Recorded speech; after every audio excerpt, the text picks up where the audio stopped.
Universe நேயர்களுக்கு எனது அன்பான வணக்கத்தை தெரிவித்துக் கொள்கிறேன் தோழர்களே.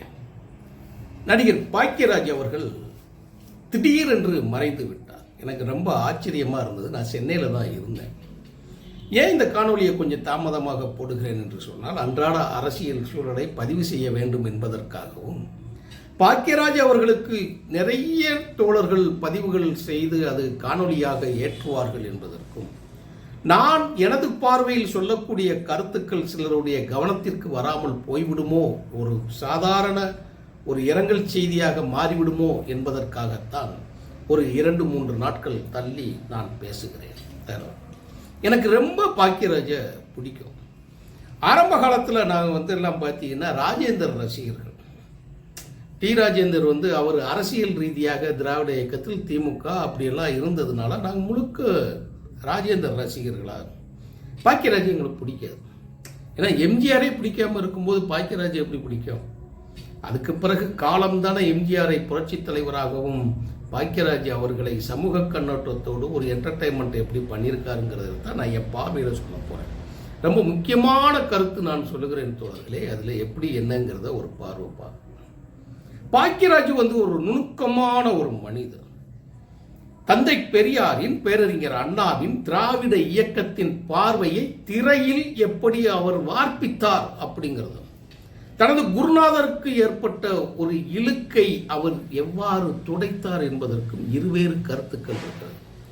பாரதிராஜா அவர்கள் ஒரு ஃபோர்ஸ்ல இருப்பாங்க, முரட்டுத்தனமா அவர் இருப்பார். எதிர்த்தால் நேரடியாக எதிர்ப்பார், ஆதரித்தால் நேரடியாக ஆதரிப்பார், யாரா இருந்தாலும்.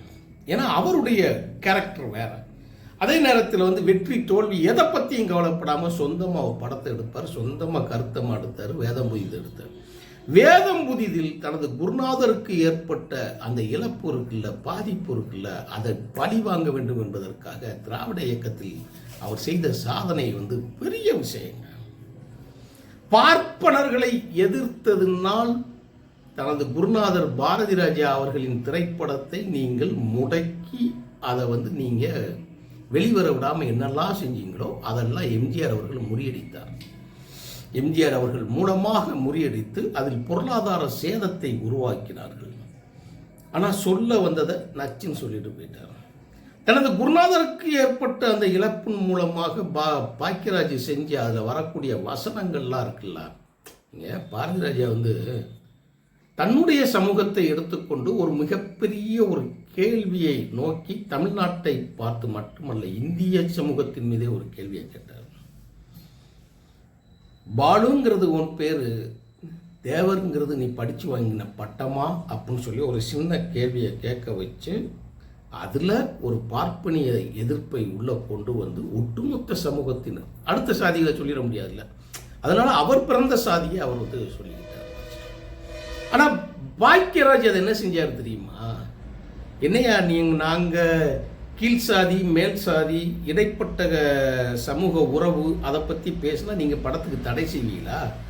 இப்போ நான் ஒன்று செய்கிறேன் பாருங்கன்னு சொல்லி நாவிதர் சமூகம், அதாவது எங்கள் ஊர் சைடு அம்பட்டையர்பாங்க, அவங்க என்னன்னா இறந்த வீடுகளில் இருக்கக்கூடியது, சங்கு ஊதுறது, முடி வலிக்கிறது, அந்த வேலைகள்லாம் முழுக்க செய்வாங்க. வெளியில் தொழில் செய்கிறதுங்க அது வேற. இவர் நேராக என்ன செஞ்சாருன்னா, கதாநாயகனை ஒரு நாவிதர் சமூகமாக காட்டி கதாநாயகி சோபனாவை ஒரு ஐயர் பொண்ணாக காட்டி ஒட்டு மொத்தமாக ஜோலியை முடிச்சிட்டாங்க. அது மிக பிரம்மாண்டமான ஒரு செய்தி என்ன தெரியுமா? நான் டைரக்ஷன் பண்ணாதான் நான் பாக்கியராஜ் படத்தை எதிர்ப்பேன்னு சொல்லி ஒரு பார்ப்பனர் ஒருவரை அந்த படத்துக்கு டைரக்டராக போட்டார். அவர் கேமரா கோணம் பார்க்க தெரியுமா என்னன்னு கூட அவருக்கு தெரியாது. கேமரா கோணத்தை எப்படி பார்க்க முடியும்? பாக்கியராஜ் படமாக தானே இருக்கும். அதில் வேற எப்படி நீங்கள் பார்க்க முடியும்? எழுத்தாளர் பாலகுமாரனை இயக்குனராக போட்டு விட்டு முழுமையாக அந்த வேலையை செய்வார். கமலஹாசன் இந்த வேலையை செய்வாப்புல. கமலஹாசன் யாராவது ஒரு சந்தான பாரதி, சிங்கிதம் சீனிவாச ராவ் அப்படின்னு சொல்லி ஒரு ஆளை போட்டு இவரே முழுக்க டைரக்ஷன் பண்ணுவார், எல்லா வேலையும் செய்வார். அது மாதிரி பாலகுமாரன் என்கின்ற பார்ப்பனரை இயக்குனராக போட்டுவிட்டு ஒரு நாவிதரை கதாநாயகன், அதாவது பாக்கியராஜ் நாவிதரின் மகனாக இங்கிட்டு ஒரு ஐயர் பிள்ளைய லவ் பண்ணுற மாதிரி கொண்டு போய் உள்ளே சேர்த்து குழச்சி கும்மால் அடித்து எடுத்து விட்டுருவாப்புல போட்டு உழப்பி. என்னுடைய குருநாதரை நீ கேவலப்படுத்துறீங்களா?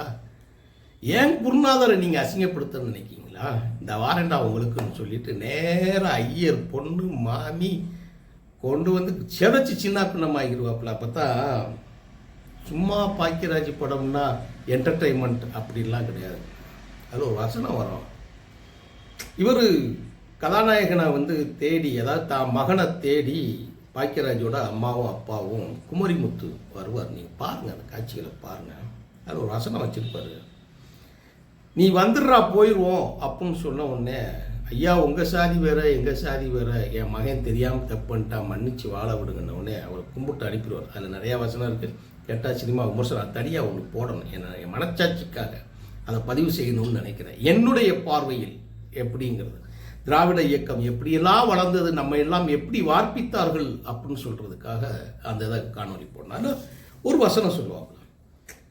அப்போது இல்லைப்பா, நான் வந்து ஒட்டுமொத்தமாக அவருடைய குடும்பத்தை மட்டும் அவர் தன்னுடைய மகளை அவர் சொல்லுவதாக நினச்சிட்டாரு. அது வந்து இல்லை. ஆனால் ஒட்டுமொத்த நம்மளுடைய சாதியையே, தமிழ் சாதியையே அவர் வந்து களங்கப்படுத்தி விட்டார் ஐயர், பெரிய ஐயர். அதனால் அவருக்கு ஒரு பாடம் கற்பிக்க வேண்டும் என்பதற்காகத்தான் நான் வந்து இங்கே இருந்து எல்லாம் முடிச்சுட்டு தான் நான் வருவேன், என் கட்டிய மனைவியோடு தான் வருவேன்னு சொல்லி அவர் சொல்கிறார். அப்போ குமரிமுத்துக்கு ஒரு வசனம் வச்சுருப்பாங்க. அதை சொல்கிறதுக்காக தான் இவ்வளோ நான் சொல்கிறேன்னு வச்சுக்கோங்களேன். அவர் என்ன சொல்கிறார் தெரியுமா?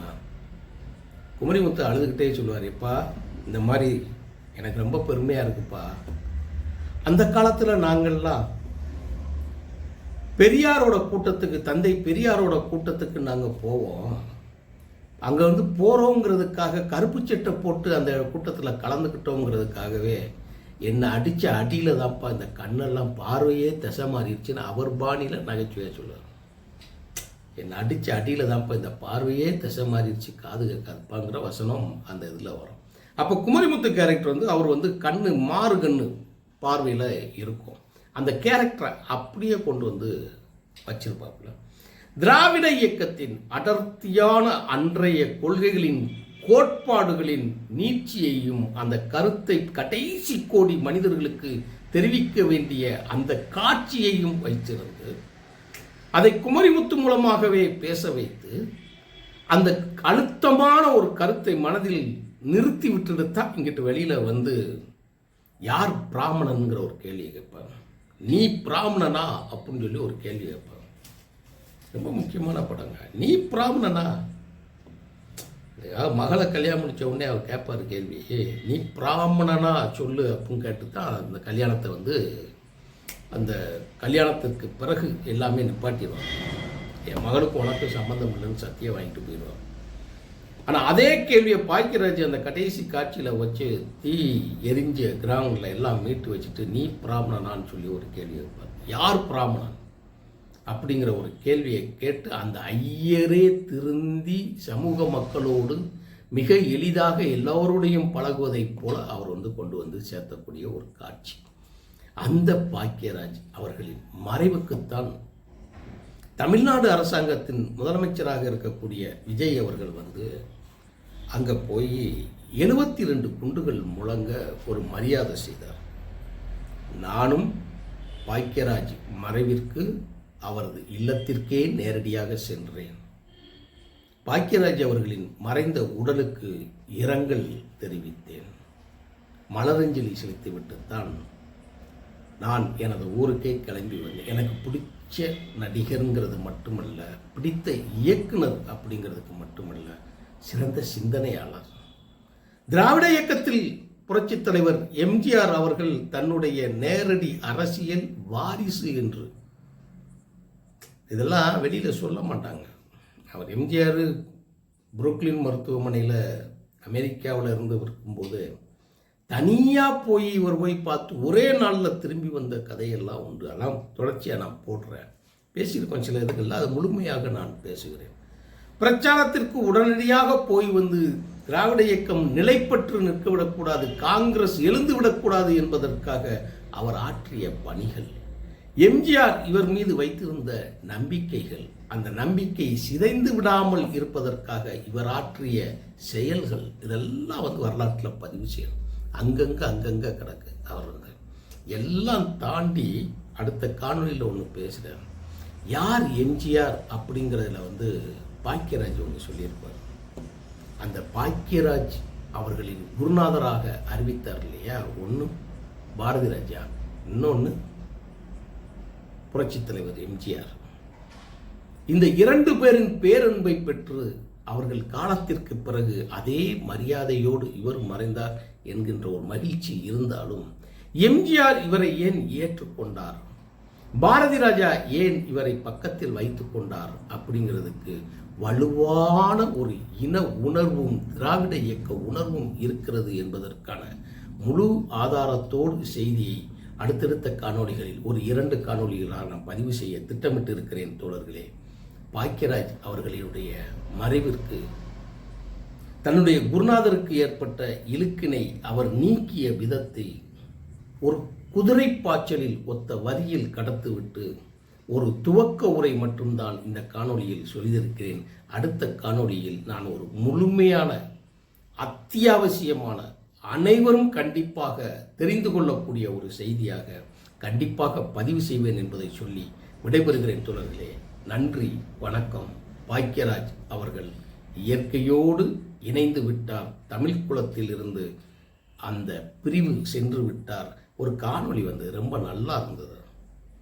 ஒரு கதவை தட்டுவது போலவும் உள்ள இருந்து பாரதி ராஜா கட்டி அணைத்து அழைத்து கொண்டு போவதை போல இருந்தது.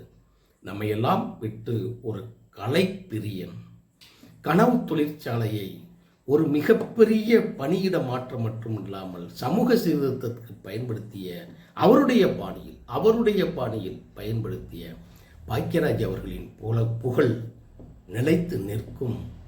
அவரது குடும்பத்திற்கு மதி யூனிவர்ஸ் சார்பில் ஆழ்ந்த இரங்கலையும் தெரிவித்து விடைபெறுகிறேன் தோழர்களே. நன்றி, வணக்கம் தோழர்களே.